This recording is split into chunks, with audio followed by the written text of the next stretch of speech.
Hey guys, Will here, welcome back to 2 Minute Tech or 2 Minute Tech Reviews, and today we're going to be taking a look at one of my favourite cameras ever, Panasonic G7. Okay, first of all, disclaimer, this video is going to be tackled from a video review, the only stills being the ones that have resulted from a time-lapse. The G7 shoots crispy 4K video at up to 30 FPS in a bitrate of 100 megabits per second. It also shoots 1080p up to 60 FPS in 28 megabits per second, which is kinda low, but honestly, it looks solid for the price. AVC HD is also available in HD, but it sucks, so we're just gonna focus on the MP4 footage. The camera is nice and sharp, even with the frankly excellent kit lens, and when in sharp focus, you can get some truly stunning images out of this camera. Despite the Micro Four Thirds sensor, this is true even in low light. In fact, this is one of the main reasons why I originally bought it. There's barely any noise visible throughout the ISO range, and I love how they managed to make the visible noise look like film grain. There are also some cool modes such as time-lapse and stop motion which work great and can be either used to create a time-lapse video in camera or simply work as a digital intravolometer. One thing that I really like about this camera is the out-of-the-box colors. I shoot on natural, which in my opinion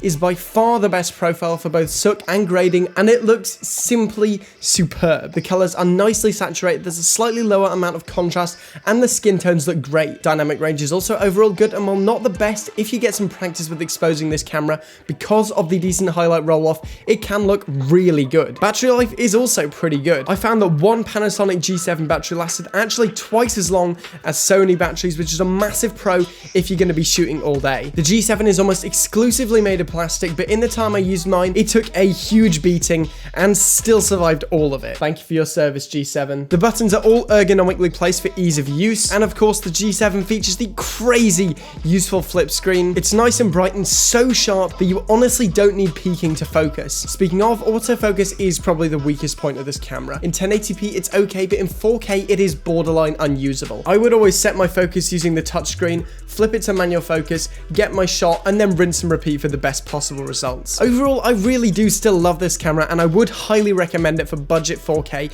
in 2019. However, soon I do want to take a look at the M50, and that might take the spot of best budget camera, but we'll see. Anyway guys, thank you for watching. Remember to like the video. If you want to see more content like this, then smash the subscribe button. I'm trying to hit 10K by April the 1st, so every single subscription is massively appreciated.